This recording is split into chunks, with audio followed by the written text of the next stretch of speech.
Imagine a world where you could reset your mind with a single breath, where the chaos of everyday life could be silenced in an instant.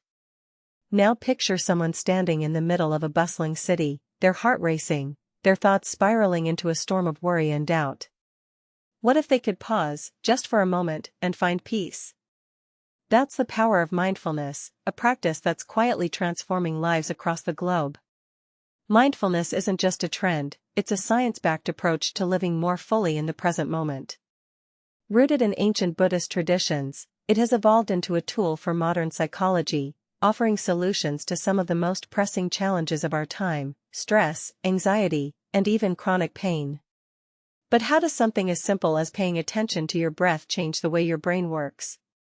And why are hospitals, schools, and corporations now adopting it as part of their wellness programs? Let's dive into the story of mindfulness and discover how it's reshaping our understanding of the mind.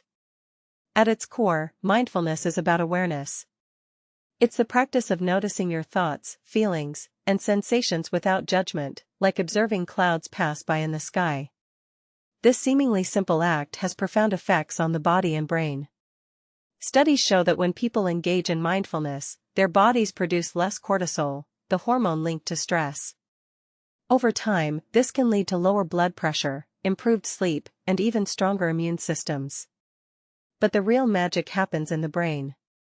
Neuroscientists have discovered that mindfulness can actually change the structure of the brain. One of the most fascinating findings is the increase in gray matter density in regions associated with attention, self-awareness, and emotional regulation. Think of gray matter as the brain's muscle. The more you use it, the stronger it becomes. For example, a study published in Neuroimage found that participants who practiced mindfulness meditation for just 8 weeks showed measurable changes in the hippocampus, the part of the brain responsible for learning and memory. These changes weren't just temporary, they persisted even after the practice ended. But how does this translate to real-life benefits? Let's look at 2 groundbreaking programs that have brought mindfulness into the mainstream: mindfulness-based stress reduction, MBSR, and mindfulness-based cognitive therapy, MBCT. MBSR was developed in the 1970s at the University of Massachusetts Medical Center by Dr. John Kabat-Zinn. It was designed to help patients with chronic pain and illness find relief through mindfulness techniques.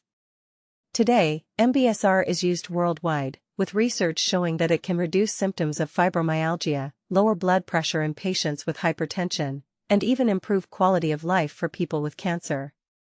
MBCT, on the other hand, was created to address the recurring cycles of depression. It combines mindfulness practices with cognitive therapy, teaching individuals to recognize negative thought patterns and respond to them with compassion rather than criticism. A landmark study by the UK's National Health Service, NHS, found that MBCT reduced the risk of relapse in people with recurrent depression by 40%, a result so significant that it's now a standard part of treatment in many healthcare systems. Yet, despite its growing popularity, mindfulness isn't a magic bullet. While it works wonders for many, it's not universally effective. Some people, particularly those with trauma or severe mental health conditions, may find that mindfulness practices bring up difficult emotions or even increase anxiety. A 2018 study in Frontiers in Psychology highlighted that about 20% of participants in mindfulness programs reported feeling worse during practice, often because they were forced to confront painful memories or emotions without proper guidance. This underscores the importance of approaching mindfulness with care, especially when used as a standalone tool. The rise of digital tools has also made mindfulness more accessible than ever before. Apps like Headspace, Calm, and Insight Timer offer guided meditations, breathing exercises, and progress tracking to millions of users. While these platforms have democratized access to mindfulness, their long-term effectiveness is still being studied. A 2021 review in JAMA Internal Medicine found that while apps can help people start a mindfulness practice, they often lack the structure and support needed for sustained change. This is where in-person programs, like MBSR, shine. They provide a community, a teacher, and a structured curriculum that can make the difference between a temporary reprieve and lasting transformation. But the story of mindfulness doesn't stop there. It's not just about individual healing, it's also about systemic change. In education, schools are integrating mindfulness into their curricula to help students manage stress and improve focus. Programs like MindUP teach children to recognize their emotions and build resilience, leading to better academic performance and fewer behavioral issues. In the corporate world, companies like Google, Apple, and IBM have introduced mindfulness training to reduce burnout and boost creativity. A 2020 study in Nature found that employees who participated in a 10-minute daily mindfulness meditation practice saw a 25% improvement in attention and a 30% reduction in mind wandering over 6 weeks. Of course, mindfulness isn't without its critics. Some argue that it's been stripped of its spiritual roots and commercialized into a product for the masses. Others question whether the science behind it is as robust as it claims to be. While it's true that not all studies on mindfulness are perfect, some have small sample sizes or methodological flaws, the weight of evidence is undeniable.